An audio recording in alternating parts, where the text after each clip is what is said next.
Yo, what is up guys? This is Troy D from the Troy D 24/7 Mall channel, your source for on point and no hype reviews. We are back yet again, everybody, and this video is pretty special to me, guys, all right? So it's my day off today. I got some time, and usually I'd be like sleeping and resting, but today, I don't know, there was a grinding quality in my day-to-day, in my morning today, that I felt like grinding. I felt like making another video, especially since the last few videos have had really amazing feedback, and I'm starting to really make these videos again. So this one's really special. And how special is it? Let me just say that this is probably the most requested video ever in my entire channel. Ever since I started, a lot of people have been telling me to do this, and I've had this bottle since that time, but due to personal reasons, and I'll reveal them to you later, I gotta say that there are reasons why the review of this fragrance never really happened until today. Now, why is this fragrance important to review? Well, first and foremost, the overwhelmingly positive feedback about it. A lot of people are saying good stuff about it, but at the same time, the fragrance is so complex that a lot of people really can't point a finger on what makes this so special. And then of course you have that fragcom feedback of it's patchouli, it's sandalwood. Those are the two great things. But to be honest, that ain't just it, for sure. I mean, there are other great things about this fragrance. And today I'm gonna point the finger, or my fingers, I said that wrong. I'm going to analyze and break down what makes this fragrance truly special and how this fits in my collection and how it can fit in your collection. Now, this fragrance is none other than the famed Xerjoff Richwood. All right, this is Richwood right here from the 1717 line. And what can I say? I mean, I have the big bottle. I've owned this for a couple years now, and I mean, I really truly find this fragrance special. And today I'm gonna break this down.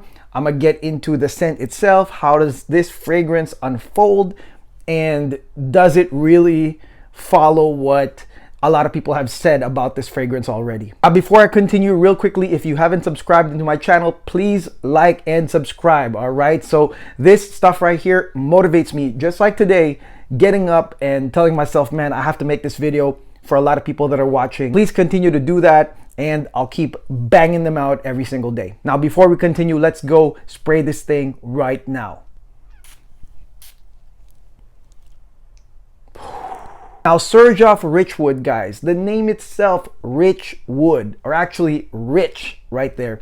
I believe that the name Richwood in itself and the reputation of this fragrance, it's on the higher level. It's almost like on the upscale or ultra upscale level, on the grail level of collecting, owning Richwood. And really, there are also comparisons to another great perfume that I've been harping about for years, Chanel Coromandel. I'll definitely address that in a little bit. But Xerjoff Richwood, what can I say? Very, very complex fragrance, and it is one of those fragrances that is hard to put a finger on what really makes it great, because the way that it's blended and the tango of the different notes that come out and the different sensations you're gonna get, I think that's what makes it so amazing. Now let's go into the notes right here. I mean, I gotta say, the opening blast, which is probably not so talked about because everybody is all about the sandalwood and the patchouli. I mean, at least that's the fragcom feedback. The opening right here is just amazing. It's downright amazing. And the star of the show right here that gives you that first impression is your tangerine. Okay, so tangerine is a fruity note, but it has sort of a honey-like nuance, and the tangerine is the star of the show in this opener. For a lot of people that haven't smelled tangerine or tangerine-centric openers, I think that right from the get-go, you're already gonna categorize this fragrance as something else. It's something different. It's something special, thanks to that tangerine note. And of course, the supporting actors to that tangerine, namely bergamot and your grapefruit, I mean, those are just blended perfectly. I mean, they really do support that tangerine. You have that bergamot note that, I mean, I've said this a million times, sets up a fragrance on a classy tangent, because it's not really one of those super citrusy type of notes. It's sort of tart and bitter, and it sort of has a sparkling quality to it. The bergamot is blended very well right here with a bitter grapefruit, and then bam, tangerine, guys. Okay, so first impact, I mean, this right here does it for me right from the first get-go. It already tells me this is a different scent. It ain't the same as everything else I've ever owned. Now on to the mid, guys. Again, the mid too is something that is not so talked about with Xerjoff Richwood, guys. Okay, there are two notes in the mid. You've got damask rose, and then you've got black currant. And the way that it's made right here, or the way that it projects to me, is that it's almost like one complex blending of these two notes. And with both notes, like not one of them overshadows the other, which is very, very interesting, because you know, when you have a rose like note, sometimes, actually no, in many cases, guys, the rose note can actually outbeat the other notes. You know, you could really tell it's a rose note, or it becomes sort of like a rose centric note, and then the rose like grabs the attention and it takes away the attention of the other notes. In this case, like, I feel like the rose doesn't overcome the black currant, which is really cool. On the other token, the black currant with its fruity nature doesn't overcome the rose. And then in the end, you have this blend that you can't point a finger on. It's just pure bliss, like smelling such a great blend of rose and black currant. You're just going like this, and you're just taking it in, you know. And I think that's one of those special things about this Richwood right here, is that on the mid right there, like I said, it doesn't turn into a rose centric mid, and it doesn't turn into a fruity black currant mid. It's like a medley that hits you, and you just know it's just something really special, especially after that tangerine centric opening. I mean, it really will push your boundaries to say that, man, this is really not the same as my other scents. Now, if those two were special from top to mid, I mean, obviously the dry down is mega extra special, guys. Okay, it's mega extra special. I mean, a lot of people consider it the best part of Xerjoff Richwood. I think so too, but it's not like the first two parts were lackluster. The intro and the mid is so good, but the dry down, I mean, unbelievable. And of course, the star of the show, because it's called Richwood, is going to be your Mysore Sandalwood. And Mysore Sandalwood, my gosh, like, it's been my soap for like a year and a half, and I mean, I've gotten to appreciate Mysore Sandalwood. And right here on the dry down, Mysore Sandalwood really comes out, and you know, it's sort of like the star of the show right here on the dry down. Now, the thing about this fragrance is not just the creamy, amazing smelling Mysore Sandalwood that really stands out, but the supporting actors that turn this fragrance into something sensual and sexy and maybe even dark. You do have the notes of patchouli, you do have some musk and some labdanum, and those three together, I mean, with the earthiness of that patchouli, that really nice earthy and somewhat spicy patchouli mixed with, you know, your leathery labdanum, and then musk. I mean, that's it right there. That should explain to you how the dry down, at least the sensual part of that dry down, happens with those three notes. And then it's really a coupling with that Mysore Sandalwood and the sweetness of vanilla. All right, there's vanilla, that's the balancer. It gives you some sweetness towards this ultra sensual fade to black type dry down. And then, of course, Mysore Sandalwood. I mean, the dry down is definitely it, I would say. It is the best part, and it's also the longest lasting part of this fragrance. Like, the first and the mid really go quickly, guys, but then once you do smell that sandalwood and then the patchouli, the musks, and the labdanum, that's really the one that lasts a long time for the entire remainder of this perfume. So because the dry down is special, you get a lot more dry down right here. Now let me go into the reason why it took me like a year and a half to review Xerjoff Richwood. So the thing about Xerjoff Richwood, guys, okay, compared to Coromandel, like, quite simply, I believe that Coromandel is an upscale grabber. Okay, so there's a reason why my Coromandel, the bottle is like down at this much, and this one's like right here, okay? It's still like half or more than half, while my Coromandel is just grinded to dust. The reason is this one is a bit more special, in my opinion, than Coromandel. It's a little bit more for special occasions only compared to Coromandel. Coromandel just has this casual nature that if I was just strolling through Beverly Hills and, you know, shopping and hanging out with friends and having my brunches over there, like, Coromandel is definitely usable. But this one right here, I think really requires like a special occasion, something where I'm dressed a little bit more upscale than my usual like LA outfit. And it's the reason why it took a long time for me to review this. Just like many of y'all guys, 2020 was a rough year for me. I mean, it sucked, okay? 2020 sucked. Even if I was making all these videos of 2020 and that was really like the height of my channel, like lifestyle wise, it kind of sucked. A lot of people got hit by the pandemic, and so I really could not find a reason to wear this, to get excited about it. There was nothing to celebrate. And so that's really the reason why I held this up. I mean, matter of fact, I really didn't wear this for all of 2022 whatsoever. I really didn't feel like there was anything to celebrate. There was nothing to be super excited about. So that's why I put this on the bench. With that being said, this is a special occasions fragrance. I mean, even now, I mean, it would take me a real special occasion for me to pull this one out, because that's what it's for. It's definitely not an upscale grabber.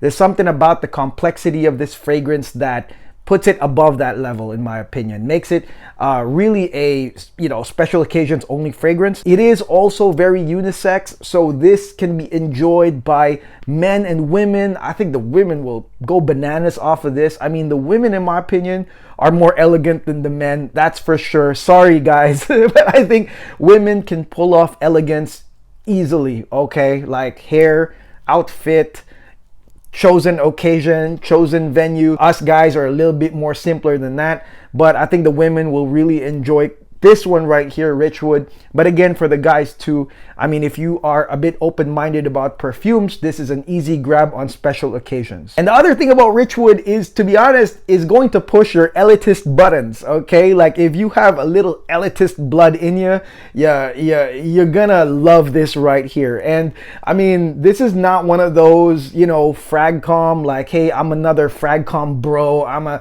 average Joe, we're all in this together. It's not one of those guys, okay? You gotta be on that elitist mindset to really wear this fragrance. And of course, with that comes a congruent image, a congruent personality, a congruent character, maybe a congruent venue that would go with this fragrance right here. So if you're on that Roja Chypre Extraordinaire, that Henry Jacques, that Boudicca level, I mean, easily, if you're like that type of collector that collects because of the vertical nature of some of these fragrances, putting them on a really entirely different level of elegance and class and status, then without a doubt, this fragrance is for you, 100%. I think that you're gonna enjoy this right here. I also like the fact that this fragrance right here is immune to any type of climate. You can wear this summer, winter, fall, autumn, whatever, rainy days, all right? This fragrance, in my opinion, doesn't matter. If this was like a hot day, like honestly, the tangerine, bergamot, rose blackcurrant combo will really keep it uplifting, as well as the sandalwood and vanilla. But then also in the biting cold, like there are these darker facets to this fragrance, such as your rose, such as your musk and patchouli, that really turn it dark too. So I think that it can be used really at any like type of weather. And the thing I do want to point out is the potency of this fragrance as well. If you noticed, I only sprayed it like one time, guys. One time. I sprayed it right here and like up in the air, actually 2 times. But man, the sillage of this, or the initial impact, is pretty strong. I mean, would I consider it beast mode? I think it's near beast mode in the way that it's so potent. So I mean, even if this was the biting cold, 38 degrees outside, Richwood is gonna cut through all of that, okay? So with that being said, don't spray too much of Richwood. I would say try to be conservative with the sprays. But I think that in terms of like satisfaction, my satisfaction of a fragrance that has strength, I think that Richwood has it. From the initial impact all the way to the sandalwood, the long dry down with the sandalwood patchouli musk combination. I mean, it projects very, very well. Its sillage is amazing and longevity is amazing too. And I guess that's really what is to be expected of Xerjoff perfumes. I mean, Xerjoff in general, and I've discussed the house, or like the house overview. You can check that video at the end. I think that Xerjoff, really performance-wise, they never really suck. I haven't really owned a Xerjoff that sucked in performance. And so of course, you know, their best bet, one of their best bets, one of their bigger Grail-like perfumes like Richwood will not disappoint when it comes to performance. And again, amazing in the biting cold. So even right now, if you bought Richwood, man, it would be easily utilized. And to me, Xerjoff Richwood matches a personality, a certain character that really wants to be mysterious but well liked. It's definitely a status fragrance in my opinion. I think this is that fragrance where when you wear it and you walk into a room, you go in front of people, this is the one that says, I'm here, I'm the elephant in the room, I'm of a different class, I'm of a different level of sophistication. And the ambiguity, the mysteriousness, the complexity of the way that the notes are blended here will really complement that type of personality, no doubt. So if you're that kind of personality, some A-level personality, then this is an easy grab. And at the same time, it's smooth. It's so smooth, in fact, that it's not like you grabbing that attention and you're forcing that grab of attention. Not really, guys, okay? It's almost like you're going to seduce the room slowly because this is so smooth. And each facet, each stage, from the tangerine and the citruses to that double helix like rose and blackcurrant, all the way to the insane dry down, is gonna get people, okay? And it's gonna get them in a subtle way because I feel like it's gonna be so smooth and it's like a low hum, but then people are gonna know. People are gonna know that you're different, you've got status, you've got class, thanks to Richwood right here. And that is my review, guys. Oh my gosh, almost 2 years of not reviewing this. This is it. Hope you guys liked it. Xerjoff Richwood, one of the most, if not the most requested fragrance right here. And that being said, because I'm reviewing it, life is definitely better, guys. And you know, I hope that you guys have an amazing 2022. If 2020 and 2021 was rough for you guys, keep the faith, hold on, stay strong, find a way out of the hole, just like I did back in 2020. And you know, we're back in business. So hopefully more blessings to you guys in 2022. And thank you for watching, liking, subscribing. Again, I mean, it's my motivation, okay? It's not that easy to make these videos because you need the proper energy to do it. And I guess that's why not every reviewer makes it. Some reviewers just don't make it to 10,000, or they don't make it into 1 million plus views, because it's just hard to keep up with that kind of energy. You would have to be really motivated to tell people about these fragrances. And so thank you very much for all the support. Thank you for the comments. I mean, really, I love you all, and I hope you guys enjoyed this video. If you have any comments about this fragrance, let me know right down there on the comment section below. If you like Coromandel more than this, let me know. There's no right or wrong answer, guys. I love all feedback, so let me know. And until then, this is Troy D. God bless you. Have a great day. Have a lot of power today, and I'll see you guys soon. Peace.